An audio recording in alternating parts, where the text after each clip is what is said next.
Shalom à tous. Alors après la vidéo de la semaine dernière sur le Lachon Hara, nous allons continuer à parler du comportement à tenir envers nos prochains. Dans Matthieu chapitre 18, Yeshua évoque la façon dont nous devons reprendre notre frère. Alors ce commandement se trouve déjà dans la Torah. Tu ne haïras point ton frère dans ton cœur. Tu auras soin de reprendre ton prochain, mais tu ne te chargeras point d'un péché à cause de lui. Nous allons voir que dans Matthieu 18, Yeshua nous donne plus d'explications sur la manière dont nous devons reprendre notre frère. Le sacerdoce de Yeshua est celui de Melchisédek, et non pas celui du Lévitique. Les commandements et les principes de la Torah restent donc les mêmes, mais dans la dispersion et en dehors de la terre d'Israël, Yeshua nous donne un processus plus adapté à notre situation. Dans la Torah, il existe un procédé similaire qui est décrit comme cela. Un seul témoin ne suffira pas contre un homme pour contester un crime ou un péché, quel qu'il soit. Un fait ne pourra s'établir que sur la déposition de 2 ou de 3 témoins.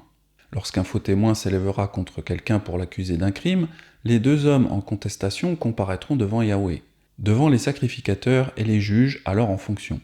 Les juges feront avec soin des recherches. Le témoin est-il un faux témoin? A-t-il fait contre son frère une fausse déposition? Alors vous le traiterez comme il avait dessein de traiter son frère. Tu ôteras ainsi le mal du milieu de toi. Les autres entendront et craindront, et l'on ne commettra plus un acte aussi criminel au milieu de toi. Alors aujourd'hui, dans la dispersion, et sous le sacerdoce de Yeshua, de Melchisédek, nous n'avons pas forcément des sacrificateurs et des juges en fonction. Le processus décrit dans Matthieu 18 garde les mêmes principes que la Torah, mais cela permet de fonctionner même avec de petites assemblées dispersées dans toutes les nations. Avant de commencer à étudier le processus de Matthieu 18, il convient de remarquer qu'au moment où je tourne cette vidéo, le mouvement nazaréen est en cours de restauration. Et il n'existe pas à ce jour de communauté en France. Cependant, de telles communautés nazaréennes vont probablement se former dans le futur. Il est donc bon que les nazaréens se préparent à savoir se comporter pour une vie communautaire. Parce que sans ordre, une assemblée ne saurait survivre très longtemps. Car Elohim n'est pas un Elohim de désordre, mais de paix, comme dans toutes les assemblées des saints. Nous devons donc être prêts avant de fonder une assemblée, et nous devons d'abord connaître les dépenses. Car lequel de vous, s'il veut bâtir une tour, ne s'assied d'abord pour calculer la dépense, et voir s'il a de quoi la terminer. Parfois, certaines personnes ne veulent pas faire partie d'une grande assemblée. Norman Willis nous partage certaines questions qu'il avait reçues par mail. Norman, est-ce que j'ai vraiment besoin d'une communauté? Je veux dire, je me repose le jour du Shabbat, je me repose les jours de fête, je vais chez nos amis et dans notre communauté de quartier, et nous rompons le pain et nous partageons un repas, et puis nous lisons une portion de la Torah ensemble, et puis nous partageons des idées bibliques. N'est-ce pas suffisant? Je veux dire, pourquoi devons-nous participer à la grande mission? Pourquoi devons-nous aider à construire le royaume de Yeshua? En d'autres termes, je pense que beaucoup de gens se demandent « Qu'est-ce que j'y gagne ?» Alors effectivement, ce sont des questions légitimes, et je pense que nous devrions y répondre avant de nous lancer dans le processus de Matthieu 18. Parce que si nous ne comprenons pas pourquoi nous étudions le processus de Matthieu 18, cela ne nous aidera pas. Nous devons comprendre pourquoi ce processus est si important, et pourquoi il fait partie de la construction du royaume de Yeshua. Si nous examinons la situation dans l'Antiquité, l'ancien Israël était entouré d'ennemis, tout comme Israël est entouré d'ennemis aujourd'hui. Il y avait les anciens royaumes d'Édom, de Moab, d'Ammon, les Philistins, et toutes sortes de groupes qui s'attaquaient à la nation d'Israël. Plus tard, il y a eu les Assyriens, les Babyloniens, les Grecs et les Romains. Toutes sortes de groupes attaquaient les anciens Israélites. Et donc, ils devaient s'unir pour assurer leur propre protection et leur propre défense. Il est possible que nous allions bientôt revivre ces jours-là, même si nous sommes dans la dispersion. Yeshua nous dit que tout royaume divisé contre lui-même est conduit à la désolation, c'est-à-dire à la ruine, et que toute ville ou toute maison divisée contre elle-même ne peut subsister. Comme Yeshua connaissait leurs pensées, il leur dit « Tout royaume divisé contre lui-même est dévasté. Et toute ville ou maison divisée contre elle-même ne peut subsister. » C'est certainement le cas de l'ancien Israël. L'ancien Israël n'était pas en accord avec Yahweh. Comme le dit Amos 3, « Vous devez être en accord si vous voulez marcher avec une autre personne. Deux hommes marcheront-ils ensemble s'ils ne sont d'accord? Les anciens Israélites ne purent marcher ensemble avec Yahweh, et la nation d'Israël se divisa en deux parties. Il y avait les 10 tribus du royaume du nord d'Israël, appelées Éphraïm, et puis il y avait les certains diront 3 tribus, du royaume du sud de Juda. La tribu de Lévi était également incluse. Mais ensuite les Assyriens vinrent et amenèrent Israël, c'est-à-dire Éphraïm, dans la dispersion assyrienne, et puis les Babyloniens vinrent et emmenèrent le royaume de Juda dans l'exil babylonien. Et parce que le royaume fut divisé, parce que le royaume n'était pas uni, c'est pourquoi il fut ruiné. Il n'a pas encore été restauré à ce jour. Si vous étudiez les prophéties, vous savez comment il sera restauré dans les décennies à venir. Mais encore une fois, les anciens Israélites ont dû se regrouper dans des communautés mises à part, afin de survivre à l'assaut de ces forces ennemies hostiles qui entouraient Israël de toutes parts. Si quelqu'un veut user de force contre celui qui est seul, les deux lui tiendront tête, et le fil mis en 3 n'est pas vite rompu. Le concept de base ici est que l'union fait la force et la sécurité. Et alors que nous entrons dans la fin des temps, l'une des choses que nous allons voir, c'est l'effondrement du système babylonien. Les choses vont empirer encore et encore au cours des prochaines décennies, et finalement tout le système babylonien va s'effondrer. Cela signifie qu'il n'y aura plus de police, de pompiers, rien de tout cela. Donc si vous n'appartenez pas à une communauté mise à part, comment allez-vous vous défendre contre des groupes hostiles? Parce que, qu'on le veuille ou non, la survie, c'est une activité de groupe. C'est pourquoi l'étude du processus de Matthieu 18 est si importante pour les communautés qui veulent fonctionner sur le long terme. Beaucoup de gens ont cette idée d'un Yeshua en termes de petit agneau câlin. Et nous oublions que Yeshua est le lion de la tribu de Juda. Il est également Yahweh des armées célestes et terrestres.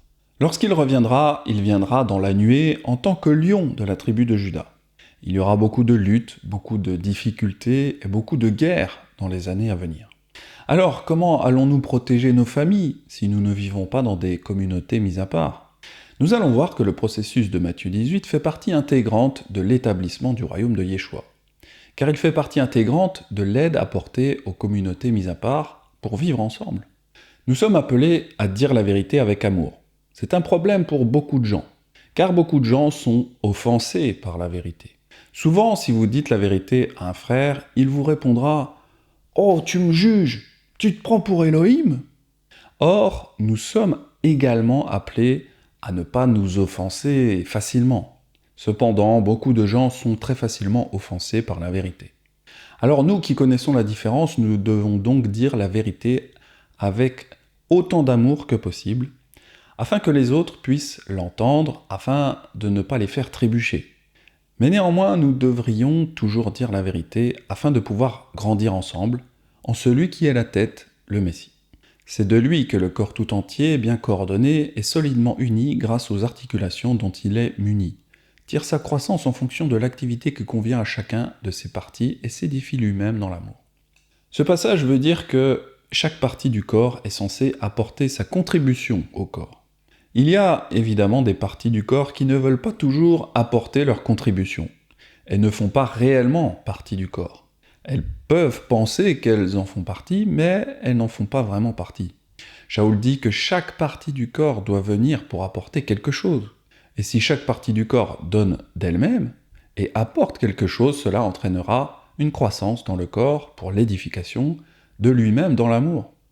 Alors, maintenant, en ce qui concerne le fait de dire la vérité avec amour, il y a des façons de dire la vérité de manière négative et plaintive, et puis il y a d'autres façons de dire la vérité de manière drôle, spirituelle ou positive.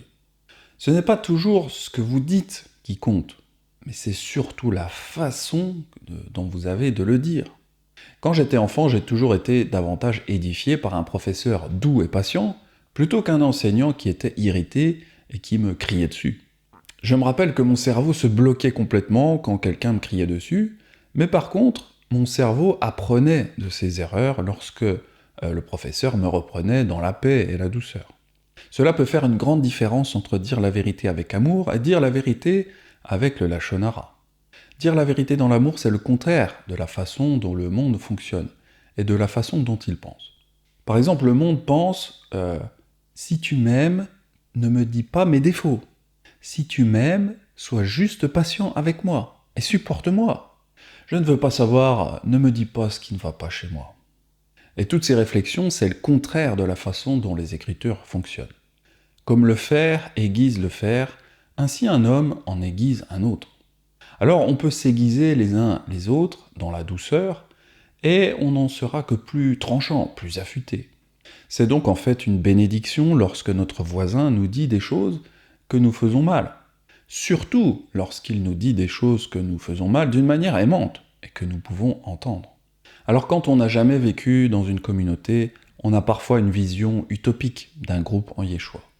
Beaucoup peuvent croire que si vous réunissez des gens et qu'ils sont dans l'esprit, ils n'auront jamais aucun problème entre eux, parce que tout le monde a reçu le Saint-Esprit, et tout le monde entend parfaitement dans l'esprit, et tout le monde sait ce que l'esprit leur a dit, donc il n'y a jamais le moindre problème, n'est-ce pas?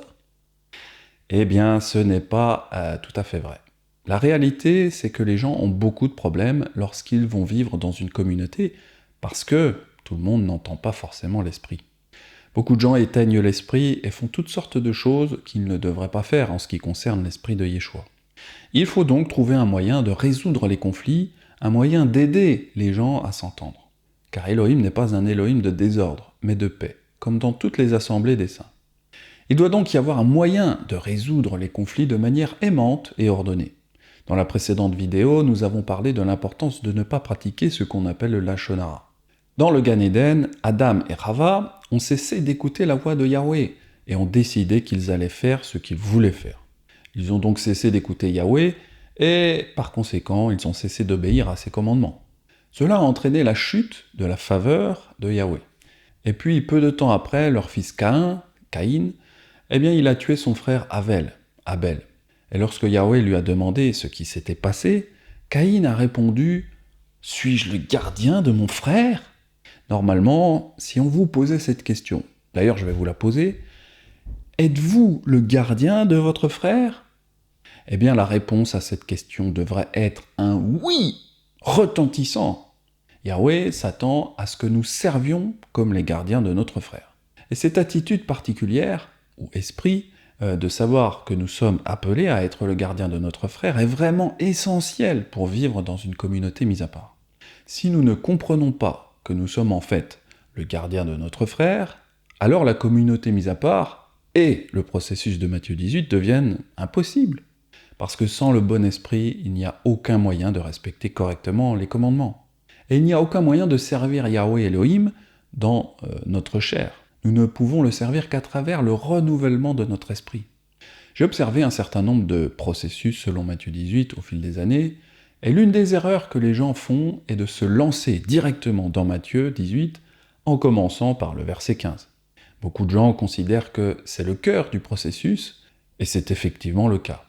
Cependant, les 15 premiers versets doivent être vus comme un échauffement. C'est comme avant de faire du sport. On s'échauffe. Eh bien, pour Matthieu 18, c'est un peu pareil. On échauffe notre esprit pour réveiller la douceur et la miséricorde. Cela signifie que Yeshua a déjà préparé le cœur de ses disciples avant de donner ses instructions et son message.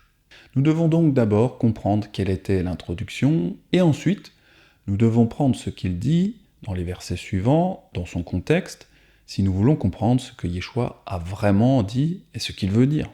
Nous allons donc revenir au début du chapitre 18 de Matthieu, en commençant par le verset 1. En ce moment, les disciples s'approchèrent de Yeshua et dirent « Qui donc est le plus grand dans le royaume des cieux ?» Yeshua, ayant appelé un petit enfant, le plaça au milieu d'eux, et dit « Je vous le dis en vérité, si vous ne vous convertissez et si vous ne devenez comme les petits enfants, vous n'entrerez pas dans le royaume des cieux. C'est pourquoi quiconque se rendra humble comme ce petit enfant sera le plus grand dans le royaume des cieux. » Alors bien sûr, les disciples, ils étaient surpris d'entendre cela. Mais si nous observons les petits-enfants, il y a une grande différence avec les adultes. Il y a très peu de compétition chez les jeunes enfants. Ce qu'ils recherchent vraiment, c'est passer du bon temps avec les autres enfants. Pour ceux qui n'ont jamais eu d'enfants, c'est difficile de retranscrire la pureté et la simplicité de la mentalité d'un enfant. Moi, j'ai toujours vu cela comme un trésor, et puis, plus ils grandissent, plus ils fréquentent le monde, et plus cette mentalité pure, et je dirais céleste, eh bien, elle disparaît. On aurait envie que cette simplicité de cœur reste chez nos enfants pour toujours. Les enfants ont tendance à prendre davantage soin les uns des autres parce qu'ils veulent un environnement bon, sûr, stable et aimant pour tous. C'est l'attitude que nous devons avoir, selon Yeshua, pour entrer dans le royaume. Il continue au verset 5. « Et quiconque reçoit en mon nom un petit enfant comme celui-ci me reçoit moi-même. » Nous pouvons penser en termes d'enfants spirituels également. Le rôle d'un ancien est de servir de modèle ou d'exemple au troupeau, de la même manière que les parents servent leurs propres enfants. Ainsi, les gens pensent parfois aux anciens de la congrégation comme aux parents spirituels de la congrégation. Cela ne signifie en aucun cas que quiconque devrait être appelé père, parce que nous n'avons qu'un seul père au ciel. Mais nous devons garder à l'esprit que Yeshua parle aussi d'enfants spirituels, comme lorsque quelqu'un vient à une assemblée ou est tout nouveau dans la foi. S'il est dans la foi depuis moins d'1 an ou 2, il est effectivement un enfant spirituel. Il doit faire beaucoup de croissance spirituelle et il faut non seulement du temps pour grandir physiquement, mais aussi pour grandir spirituellement. Donc lorsque vous avez affaire à des personnes qui ne sont pas dans la foi depuis longtemps, vous devez vraiment prendre soin d'eux. Mais si quelqu'un scandalisait un de ces petits qui croient en moi, il vaudrait mieux pour lui qu'on suspendît à son cou une meule de moulin et qu'on le jetât au fond de la mer. Malheur au monde à cause des scandales, car il est nécessaire qu'il arrive des scandales, mais malheur à l'homme par qui le scandale arrive. Alors c'est une punition réelle qu'ils utilisaient dans les temps anciens. Quand quelqu'un était coupable de mort, il lui attachait de lourdes pierres autour du cou, et ensuite il le prenait dans un bateau et le jetait hors du bateau dans l'océan ou dans la mer. Donc Yeshua dit qu'il est préférable que nous mourions de mort physique plutôt que de souffrir de la mort spirituelle qui va résulter de la maltraitance d'un petit que Yahweh a appelé. Et c'est un signal d'alarme pour quiconque espère devenir un ancien ou même un diacre ou n'importe quel type de leader dans le corps. Maintenant, Yeshua nous dit que des offenses surviendront. Il n'y a donc pas moyen d'y échapper car nous devons être testés et formés. Yeshua parle de la façon dont vous aurez à la fois des brebis et des boucs, ou du blé et de l'ivraie, dans la même assemblée. Et il mettra les brebis à sa droite et les boucs à sa gauche. Alors le roi dira à ceux qui sont à droite, « Venez, vous qui êtes bénis de mon Père, prenez possession du royaume qui vous a été préparé dès la fondation du monde. » C'est parce qu'il doit y avoir une différence qui doit être faite pour que ceux qui sont approuvés puissent être montrés comme approuvés. Il y aura donc des épreuves, mais nous ne voulons pas être l'un de ceux par qui les épreuves arrivent. Surtout pas si nous sommes des dirigeants, car nous sommes tenus à un standard beaucoup plus élevé. Voici ce que dit Yeshua ensuite. « Prenez garde de ne mépriser aucun de ces petits, car je vous dis que dans les cieux, leurs anges voient sans cesse la face de mon Père qui est aux cieux. Car le Fils de l'homme est venu sauver ce qui était perdu. » Alors prendre garde signifie être prudent, car c'est quelque chose qui peut facilement vous arriver, à moi ou à n'importe lequel d'entre nous. Nous devons donc faire attention à ne pas mépriser les enfants, qu'ils soient physiques ou spirituels. Lorsque quelqu'un est nouveau dans la foi, ceux d'entre nous qui sont appelés à être bergers sont appelés à garder, à prendre soin et à s'occuper des brebis. En général, les brebis n'ont pas une très bonne vue. Les brebis ne peuvent pas voir le loup ou l'ours venir. Elles ont donc besoin de quelqu'un pour veiller sur elles. Être un dirigeant serviteur est un travail très difficile à plein temps. Et il faut quelqu'un qui aime vraiment les gens pour leur montrer la manière dont nous sommes censés aimer les enfants de Yahweh. Car le Fils de l'homme est venu pour sauver et non pour juger, rejeter ou chasser. Non pour blâmer, mais pour sauver.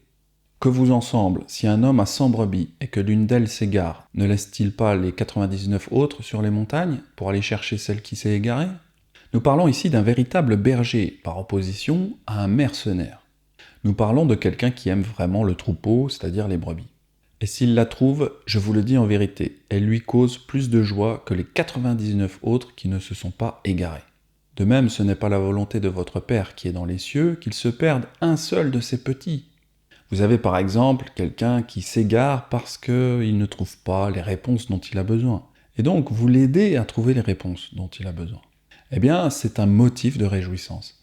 Et c'est aussi ainsi que vous apprenez et grandissez en tant qu'ancien spirituel. Alors, aimer les petits, cela ne veut pas dire non plus que nous devons encourager les gens qui causent des problèmes. Il y a beaucoup de gens qui ne veulent que causer des problèmes, et si quelqu'un a l'intention de causer des problèmes, il faut s'en occuper. C'est un tout autre problème. Les boucs sont une autre affaire, distincte des brebis. Nous y voilà enfin, nous arrivons au verset 15. Alors l'introduction a surtout porté sur l'état d'esprit que nous devons avoir pour les brebis. C'est dans ce cadre que Matthieu 18 doit être abordé. Or, si ton frère a péché contre toi, va et reprends-le entre toi et lui seul. S'il t'écoute, tu as gagné ton frère. Alors la définition du mot péché pourrait sembler évidente pour beaucoup de personnes, mais en réalité, il y a beaucoup de gens qui ne respectent pas la définition biblique.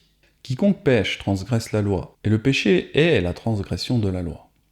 Ce qu'il convient de comprendre au préalable, c'est que Matthieu 18 s'adresse aux personnes qui ont une bonne connaissance du péché et donc de la loi de Moïse. Matthieu 18 ne s'adresse donc pas aux chrétiens, par exemple, car la doctrine chrétienne ne considère pas le péché comme étant la transgression de la loi de Moïse étant abolie dans le christianisme. Le verset commence par « si ton frère a péché ». Donc, Matthieu 18 aura des implications totalement différentes pour un chrétien, car ils ont une définition humaine de ce qu'est le péché. Si nous prenons le contexte des nouveaux convertis d'Acte 15, nous voyons que beaucoup de personnes n'avaient pas connaissance de ce qu'était le bien et le mal, parce qu'ils n'avaient pas encore entendu la Torah de Moïse. Ces bébés croyants qui souhaitaient participer au culte du Shabbat devaient donc respecter au minimum les 4 types de commandements. Car il a paru bon au Saint-Esprit et à nous de ne vous imposer d'autres charges que ce qui est nécessaire, savoir de vous abstenir des viandes sacrifiées aux idoles, du sang, des animaux étouffés et de l'impudicité, choses contre lesquelles vous vous trouverez bien de vous tenir en garde. Adieu. Le message de Matthieu 18 est donc surtout destiné aux gens ayant déjà connaissance de la Torah, mais également à chaque personne de la congrégation qui avait un minimum de connaissance sur ce qu'est le péché. Alors ce verset 15 de Matthieu 18 est souvent le plus mal compris. Ce que Yeshua veut vraiment dire ici, c'est que si notre frère ou notre sœur nous fait quelque chose de mal, vous devez d'abord vous adresser directement à lui. Quelle que soit la manière dont vous le dites, cela signifie que vous devez prendre votre courage à deux mains et aller voir la personne discrètement. Alors parfois vous devrez quand même demander conseil à quelqu'un d'autre, parce que notre objectif est de dire la vérité avec amour.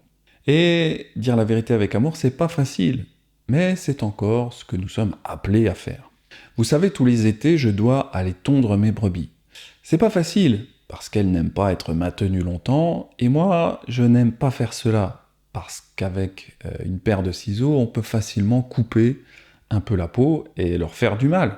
Quand je réalise la tonte, je pense souvent à Matthieu 18, c'est-à-dire comment dire les choses sans blesser l'autre personne.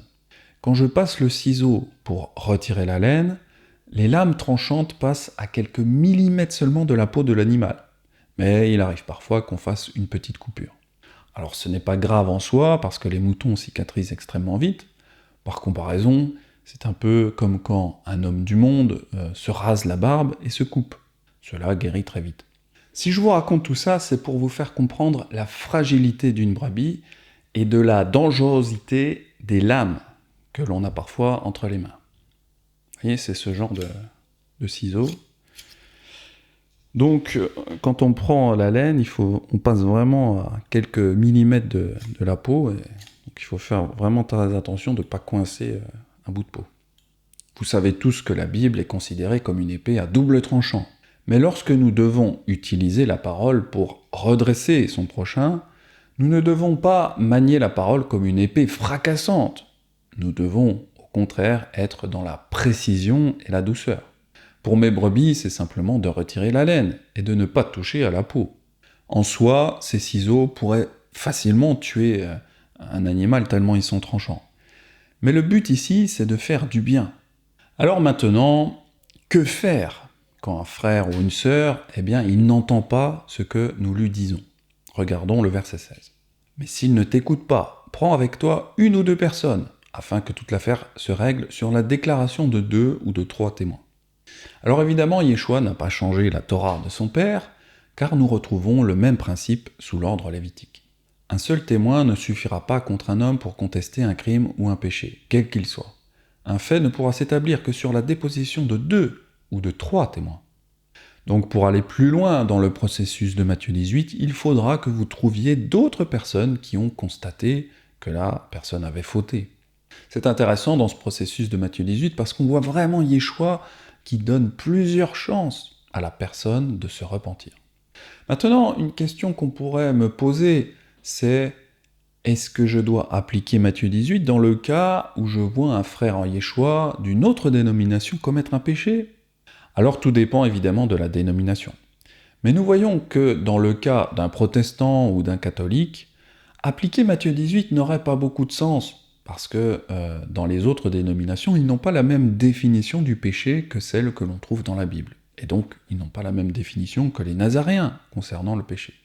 Si nous devions reprendre un catholique par exemple, ce serait constamment et tous les jours que nous devrions aller le voir. Cela n'a donc pas de sens d'appliquer Matthieu 18 pour des frères d'autres dénominations ou d'autres doctrines. En réalité, Matthieu 18 s'applique dans le cadre d'une communauté qui partage la même doctrine. Mais vous savez, même entre frères qui obéissent à la Torah, certains verront des péchés là où d'autres n'en verront pas. On peut néanmoins faire remarquer à des chrétiens qu'ils transgressent la loi, mais ce sera plus dans le cadre de l'évangélisation, mais pas dans le cadre de Matthieu 18. C'est pour cela que je précisais au début de la vidéo que Matthieu 18 est un processus qui ne s'applique quasiment plus aujourd'hui, parce qu'il n'y a pas ou peu de communautés nazaréennes existantes. C'est néanmoins un processus que nous devons connaître et apprendre en vue de communautés futures potentielles, si Yahweh nous le permet. Donc revenons-en au verset 15. Alors, si nous aimons nos frères, nous devons d'abord aller vers eux en privé. Cette étape est souvent violée, la plupart du temps. En général, les gens ne sont pas courageux, sauf s'ils sont dans l'anonymat ou derrière leur clavier d'ordinateur. Mais face à un être humain, peu de gens savent dire ce qu'ils pensent vraiment. Donc nous allons d'abord vers notre prochain, celui qui nous a offensés ou celui qui a péché, et nous y allons avec amour. Et nous faisons de notre mieux pour résoudre les problèmes en privé afin de ne pas nuire à la réputation de qui que ce soit. Ensuite, si le frère ou la sœur n'entend pas, l'idéal est d'emmener avec vous un ou deux témoins de la congrégation, et si possible des anciens. S'il refuse de les écouter, dis-le à l'assemblée, et s'il refuse aussi d'écouter l'assemblée, qu'il soit pour toi comme un païen et un publicain. Alors si le frère refuse d'écouter l'assemblée, alors il ne sera plus considéré comme faisant partie de celle-ci. Il y a donc un moment où la personne sera excommuniée. Souvent, l'apôtre Shaul utilise l'expression « livré à Satan ». Qu'un tel homme soit livré à Satan pour la destruction de la chair, afin que l'esprit soit sauvé au jour de l'Adon Yeshua. Maintenant, continuons au verset 18. Je vous le dis en vérité, tout ce que vous lirez sur la terre sera lié dans le ciel, et tout ce que vous délirez sur la terre sera délié dans le ciel. Je vous dis encore que si deux d'entre vous s'accordent sur la terre pour demander une chose quelconque, elle leur sera accordée par mon Père qui est dans les cieux. Car là où deux ou trois sont assemblés en mon nom, je suis au milieu d'eux. Quand Yeshua parle de ce qu'on lit et de ce qu'on délie, il fait référence à ce qu'il a dit à Képha, au chapitre 16. « Je te donnerai les clés du royaume des cieux. Ce que tu liras sur la terre sera lié dans les cieux, et ce que tu délieras sur la terre sera délié dans les cieux. » Alors dans ce passage, Yeshua parle aux responsables qui entendent dans l'esprit, et parlent selon l'esprit. Il existe d'autres études sur ce passage particulier, et ce qui est dit en grec est vraiment ceci. Tout ce que vous lirez sur la terre sera déjà lié aux cieux. Donc nous avons souvent une mauvaise compréhension de ce passage. Si Yahweh liait dans le ciel tout ce que nous lions sur terre, c'est-à-dire tout ce que nous décidons, cela ferait de nous des demi-dieux. Ainsi, comme le pape, par exemple, nous pourrions émettre notre jugement sur des choses, puis Yahweh devrait le bénir. Vous pensez vraiment que Yahweh bénit les couples homosexuels parce que le pape l'a décidé ? Ce n'est pas parce que 2 ou 3 personnes se mettent d'accord sur un sujet que Yahweh bénit. Si nous n'écoutons pas dans l'esprit, si nous n'entendons pas dans l'esprit, ce que nous lions sur terre ne sera pas lié dans le ciel. Il n'y a que les dirigeants véritablement oints qui peuvent lier des choses sur terre en fonction de ce qu'ils ont entendu dans l'esprit. Je suis tombé sur une vidéo de Mel Gibson cette semaine, il parlait du pape justement. Mel explique qu'il connaît la différence entre les bons et les mauvais dirigeants. La différence entre un pasteur et un mercenaire.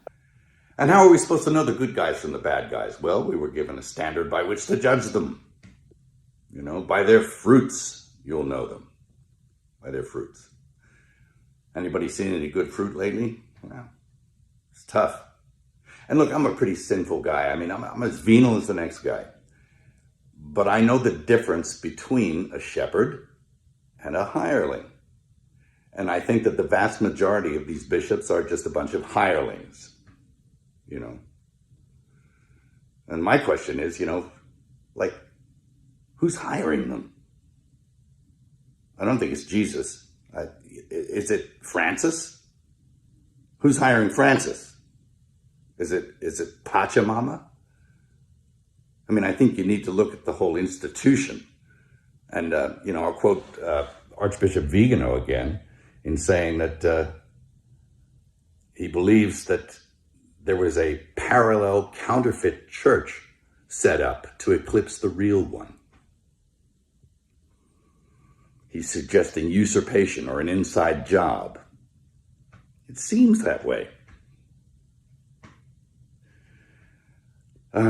Anyway. Les dirigeants de l'Assemblée doivent entendre dans l'esprit. Parfois, les diacres n'y parviennent pas encore, mais idéalement, pour être un ancien, il faut vraiment entendre dans l'esprit et agir selon l'esprit. C'est de là que vient le concept du fondement des apôtres et des prophètes. Car, par définition, les apôtres et les prophètes entendent dans l'esprit et parlent ensuite selon lui. Car si quelqu'un n'est pas capable d'entendre dans l'esprit et de parler selon lui, alors comment savoir s'il rend un jugement selon l'esprit, et non selon la compréhension humaine? Et encore une fois, c'est quelque chose pour chaque brebis.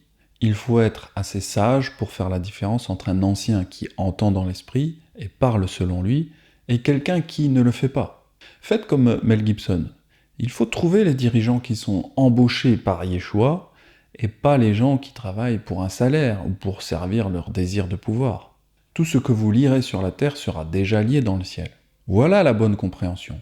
Celui qui écoute dans l'esprit va écouter ce que Yahweh lui dit de faire. Et c'est ce qu'il va dire et c'est ce qu'il va lier. Tout comme nous le voyons dans Acte 15. Car il a paru bon au Saint-Esprit et à nous de ne vous imposer d'autre charge que ce qui est nécessaire. Yaakov, dans Acte 15, a lié sur terre cette décision sur les 4 commandements parce que c'est le Saint-Esprit qui le lui a dit. C'était donc déjà lié dans le ciel avant que Yaakov ne le lit sur terre. Les apôtres et certains disciples pouvaient juger car ils avaient reçu les clés du royaume des cieux. D'ailleurs, c'est souvent dissimulé par les traductions, mais Yaakov va rendre un jugement dans Acte 15. C'est pourquoi je juge qu'il ne faut point inquiéter ceux d'entre les gentils qui se convertissent à Elohim. Si un jour vous reprenez quelqu'un parce que vous voyez que quelque chose ne va pas, eh bien la première chose que les gens vous diront c'est « Oh, tu me juges! C'est interdit de juger les autres !» Mais en réalité, il ne faut pas s'inquiéter quand quelqu'un vous dit « Oh, tu me juges !» Parce que c'est un commandement de reprendre notre frère. Tu auras soin de reprendre ton prochain, mais tu ne te chargeras point d'un péché à cause de lui. En réalité, le verbe « juger » peut avoir plusieurs sens. Alors, nous n'avons pas le droit de juger dans le sens de condamner, mais nous avons toute autorité pour juger les autres dans le sens de veiller à ce qu'ils ne commettent pas de péché qui pourrait nuire à toute la communauté ou à eux-mêmes. Car encore une fois, si nous reprenons le récit de la Genèse, nous devons être les gardiens de notre frère, contrairement à Caïn, qui ne voulait pas surveiller son frère. Donc attention à ceux qui vous disent sans arrêt « Tu n'as pas le droit de me juger !» parce qu'ils utilisent cette excuse pour ne pas se repentir et pour ne pas changer. Et donc, ils vont utiliser la vieille technique de rejeter la faute et la culpabilité sur vous. Maintenant, en ce qui concerne le processus de Matthieu 18, il est très important de comprendre ce qu'est l'excommunication. Alors, l'excommunication, c'est fondamentalement l'équivalent spirituel de la mort par lapidation dans l'ordre de Melchisédek, et donc, sous l'ordre lévitique, quiconque transgresse la Torah de Yahweh meurt sur la foi de 2 ou de 3 témoins. Mais cela concerne la terre d'Israël et le sacerdoce lévitique. Ce n'est pas quelque chose que nous devons faire aujourd'hui, du moins pas dans la plupart des nations. À l'heure actuelle, nous sommes sous l'ordre de Melchisédek. Et dans cet ordre de Yeshua, nous devons obéir aux gouvernements qui sont établis sur nous, et la plupart des gouvernements du monde n'autorisent pas la lapidation pour ce genre d'offense. Certains gouvernements le font, mais ce n'est pas notre rôle. parce que le Fils de l'homme est venu pour sauver ce qui était perdu. Alors, tout péché ne justifie pas la mort par lapidation. Tous les délits ne justifient donc pas l'excommunication. La ligne peut être très difficile à déterminer, surtout lorsqu'il s'agit des Éphraïmites dispersés. Alors que les choses étaient claires dans le désert du Sinaï, jusqu'à ce que les 12 tribus soient de retour en toute sécurité dans le pays et que nos enfants soient à nouveau élevés avec la Torah dans les écoles, eh bien il serait contre-productif dans de nombreux cas d'appliquer une norme d'obéissance aussi stricte. Les convertis à la foi peuvent donc entrer dans les assemblées en acceptant de s'abstenir d'idolâtrie, d'adultère, de sang et de viande étouffée ou impure. Et si c'est là ce que les apôtres ont établi comme norme dans Acte 15, nous ne devons pas établir d'autres normes pour la communion. Car le faire serait rejeter ce que Yahweh a appelé. Puisque Yahweh nous guide et nous conduit différemment, et parce que le rejet du corps est essentiellement l'équivalent spirituel de la mort par lapidation, la norme d'exclusion doit être fixée aux délits passibles de la peine de mort. Par exemple, la fraude, l'adultère, le meurtre, le viol, le mensonge, le vol, l'enlèvement, et d'autres sont tous des problèmes éthiques graves. Et ils indiquent un manque d'intérêt pour les autres, ce qui est un mauvais état d'esprit. L'adultère, par exemple, montre un manque de respect pour son conjoint, ses enfants et la société en général. Ceux qui commettent de tels crimes moraux et spirituels doivent s'en repentir. Sinon, il n'est pas prudent pour nous de les laisser entrer dans nos assemblées. En revanche, le fait qu'un Éphraïmite de retour au pays obéisse ou non au commandement de porter les tzitzit ou ne veut pas s'abstenir de fumer, eh bien ça n'a pas d'impact direct sur les autres. Bien que l'on puisse soutenir qu'un tel manque d'obéissance et de crainte met sérieusement en danger son salut, et que nous ne devrions pas vouloir que nos enfants grandissent entourés de personnes qui manquent de crainte et d'obéissance, il faut quand même faire preuve de tolérance. Sinon les enfants grandiront sans aucune communion, et n'auront que le monde extérieur vers lequel se tourner. Par conséquent, il faut trouver un équilibre délicat, et ce point d'équilibre délicat est normalement mieux établi par les anciens respectés de l'Assemblée, qui ont plus d'expérience de vie et plus de temps dans la parole. Parce que chaque personne est différente et que la situation dans chaque assemblée est différente, il est possible que Matthieu 18 soit variable d'une assemblée à une autre. Nous devons faire confiance aux anciens de la région pour régler cela selon ce que leur dit l'Esprit. Tant que nous restons dispersés, nous n'avons aucun contrôle sur nos systèmes juridiques ou judiciaires. Même si nous ne sommes pas autorisés à appliquer la punition prescrite par la Torah, nous ne devons pas non plus permettre aux prédateurs sexuels, aux meurtriers, aux trafiquants de drogue, aux adultères impénitents, aux violeurs, aux menteurs et autres de pénétrer dans nos communautés. Les gens deviennent comme ceux avec qui ils socialisent, et l'assemblée est censée être une zone sûre, à l'écart de tous ces types de déviance. Par conséquent, pour le bien de tous, nous devons mettre à l'écart ceux qui commettent ces péchés. On entend dire généralement qu'il y a parmi vous de l'impudicité, et une impudicité telle qu'elle ne se rencontre même pas chez les païens. C'est au point que l'un de vous a la femme de son père, et vous êtes enflé d'orgueil, et vous n'avez pas été plutôt dans l'affliction, afin que celui qui a commis cet acte fût ôté du milieu de vous. Pour moi, absent de corps mais présent d'esprit, j'ai déjà jugé, comme si j'étais présent, celui qui a commis un tel acte. Au nom de notre Adon Yeshua Hamashiach, vous et mon esprit étant assemblés avec la puissance de notre Adon Yeshua Hamashiach, qu'un tel homme soit livré à Satan pour la destruction de la chair, afin que l'esprit soit sauvé au jour de notre Adon Yeshua Hamashiach. Dans cette situation, Shaoul écrivit directement à l'assemblée, accomplissant peut-être les devoirs d'un prophète, appelant le peuple à la repentance pour avoir permis ce péché. Bien que Shaoul n'ait pas suivi la procédure spécifique, en allant d'abord voir l'homme en privé, puis en prenant d'autres témoins, sa lettre respecte néanmoins l'esprit de Matthieu 18, qui nous dit que d'une manière ou d'une autre, l'Assemblée doit s'assurer de prendre des mesures pour mettre le péché en dehors de la communauté, sinon la foi ne vaut rien. Je vous le dis en vérité, tout ce que vous lirez sur la terre sera lié dans le ciel, et tout ce que vous délirez sur la terre sera délié dans le ciel. Encore une fois, l'idée n'est pas que les autorités humaines ont le droit de lier ce qu'elles veulent, loin de là. Au contraire, les anciens respectés dans la parole devraient écouter attentivement dans l'esprit sa voix afin qu'ils puissent lier ou délier ce que Yahweh leur dit de lier ou de délier, tout comme un juge, tel que Samuel l'aurait fait dans les temps anciens. Notez également que le verset 19 nous dit qu'il doit y avoir au moins 2 juges ou plus, comme cela se pratique dans le Beth-Din juif. Ainsi, c'est comme le dit la Torah, ceux qui sont amenés devant les prêtres ou les juges, qui sont en place à cette époque-là doivent obéir à ce que les prêtres ou les juges ont à dire. Ces responsables ne doivent pas dire leurs propres mots. Au contraire, ils doivent très soigneusement et avec crainte dire seulement ce qu'ils entendent de Yahweh. Les deux hommes en contestation comparaîtront devant Yahweh, devant les sacrificateurs et les juges alors en fonction. Ceux-ci examineront attentivement, et si ce témoin est un faux témoin, si c'est un mensonge qu'il a articulé contre son frère, alors vous le traiterez comme il avait dessein de traiter son frère. Tu ôteras ainsi le mal du milieu de toi. L'idée derrière la présence d'au moins 2 ou de préférence 3 juges est d'aider à éliminer tout préjugé ou émotion inhérent qui pourrait être présent s'il n'y en avait qu'un. Même avec les meilleures intentions et le meilleur désir de servir Yahweh, aucun de ses serviteurs n'est digne de prendre des décisions par lui-même. Alors Képha s'approcha de lui et dit « Adon, combien de fois pardonnerai-je à mon frère lorsqu'il péchera contre moi? Serait-ce jusqu'à 7 fois ?» Yeshua lui dit « Je ne te dis pas jusqu'à 7 fois, mais jusqu'à 70 fois 7 fois. » Nous commettons tous des erreurs dans de nombreux domaines, et il ne nous appartient pas de condamner nos frères. Il est vrai que nous devons juger nos frères pour savoir si nous pouvons ou non les accueillir en toute sécurité dans nos communautés, mais nous ne devons pas non plus garder rancune. Si Yahweh nous pardonne tout le mal que nous avons fait, pour lequel son fils a dû mourir, alors nous pouvons certainement pardonner aux autres toutes les dettes qu'ils nous doivent. C'est pourquoi le royaume des cieux est semblable à un roi qui voulut faire rendre compte à ses serviteurs. Quand il se mit à compter, on lui amena un qui devait 10 000 talents.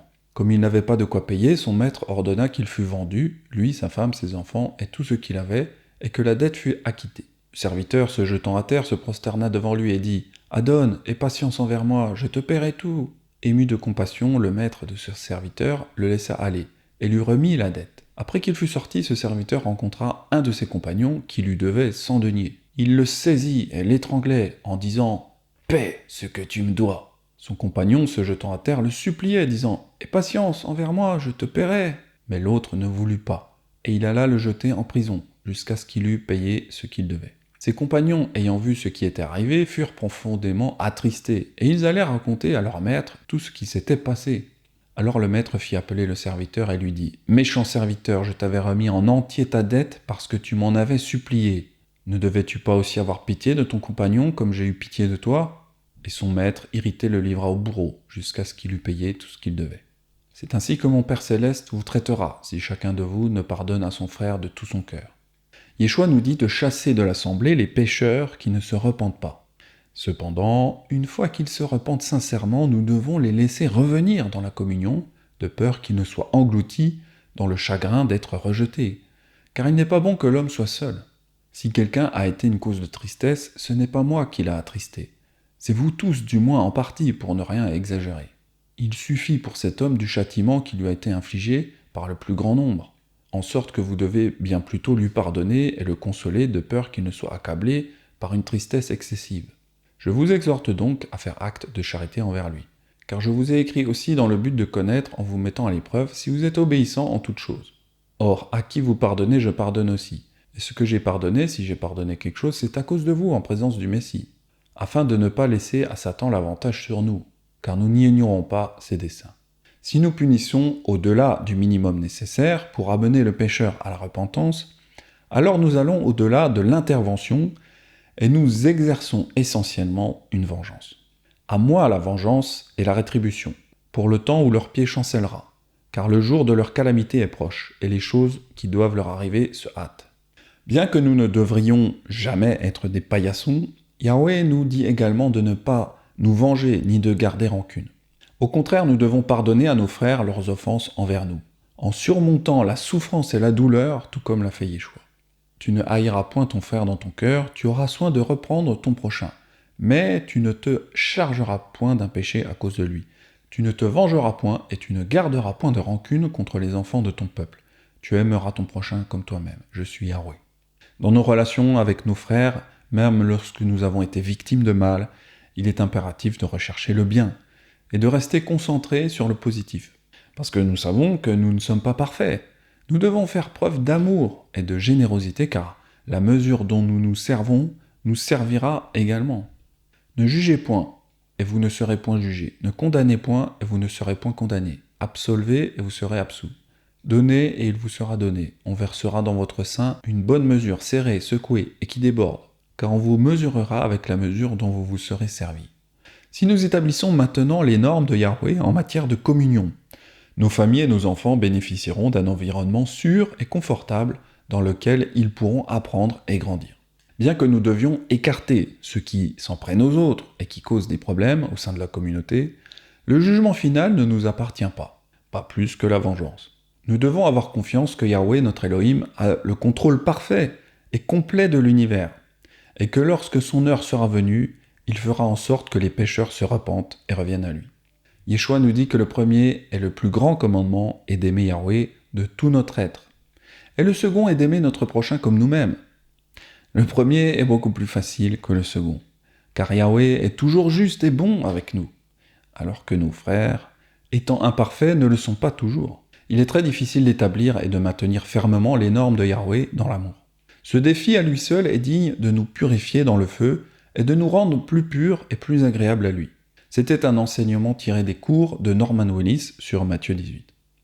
Quant à moi, je vous dis à très très vite pour de futurs enseignements nazaréens si Yahweh me le permet. C'était Benjamin, shalom à tous.